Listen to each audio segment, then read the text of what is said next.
I got involved in ham radio because I was a CBA before and I wanted to be legitimate.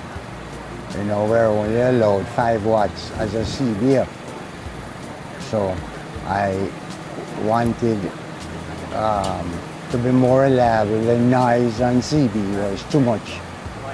And somebody exposed me to ham radio where I could use more wattage. I have been a ham since 1980, licensed since 1980 until now, right? And enjoying every moment of it.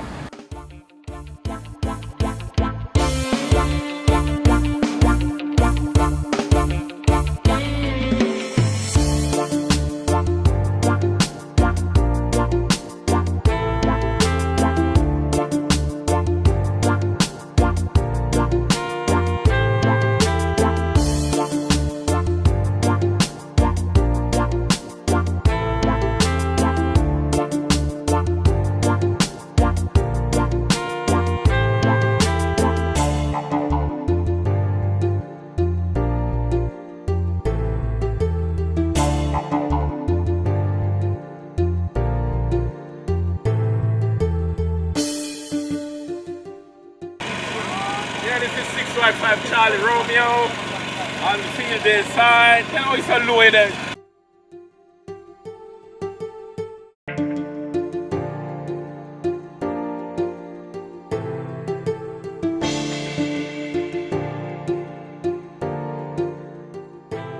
I'm 655 Charlie Romeo, Colin here. I got into amateur radio a little over 15 years now.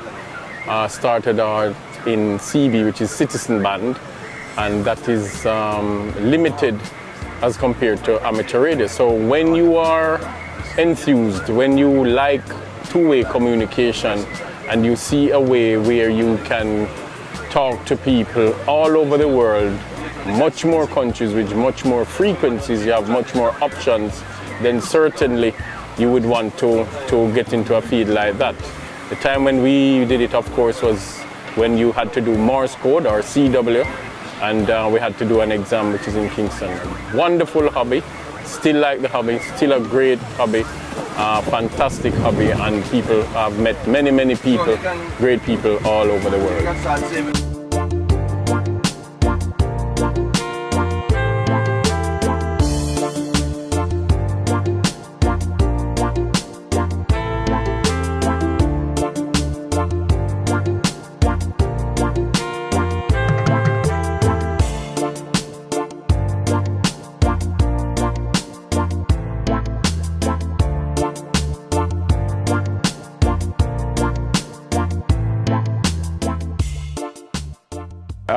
I became interested in ham radio because I was a CBer, and I wanted more than what CB radio could offer.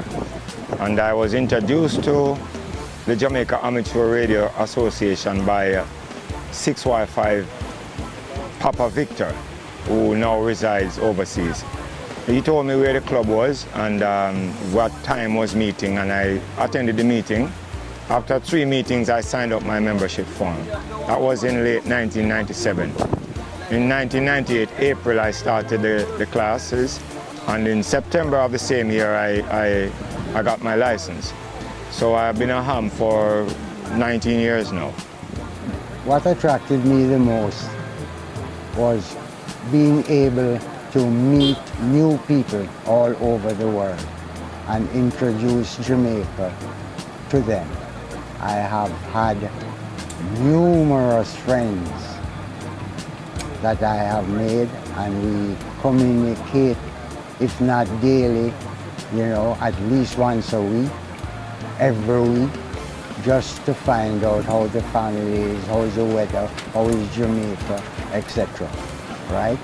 And I have been lucky to have met personally a number of these people who have come from all over the world just to meet me as a ham. The other thing that gets to me with ham radio is the emergency communication. When electricity is out and cell phones are down I am able to get on the air with a generator and my station and can tell the world what's happening right here. Like in Gilbert hurricane. We didn't have any current for, I think, 4 or 5 days. And I was on from the first day, you know, telling Washington what was happening in Jamaica at my QTH, at my house, in my area, etc. So it's the emergency communication and being able to make friends all over the world. My most memorable story in amateur radio, aside from just, as I said, chewing the rag, talking to people, you know, we also link closely with ODPEM, and in times of disaster, we are the ones that give the communication, that help to relay information from in Ireland or from country to country. And I can clearly remember in Ivan, where there was information that was given to other countries where only the amateur operator could do then, when all power, everything, all cellular phones, everything went down. So in that aspect, that was one of the most memorable times in amateur radio. CW is just, Morse code is just a means of communication, you see? And I think we have had a very hard time because persons have not been able to get licensed because of CW, which is just like data, you know, and that was used in old time days with chips. Some people enjoy it, some don't, but some people have difficulty learning CW, and as a result they can't get a license. So with it out of the way now, the club, Jara, should be able to get quite a few more young members to build the hobby of ham radio.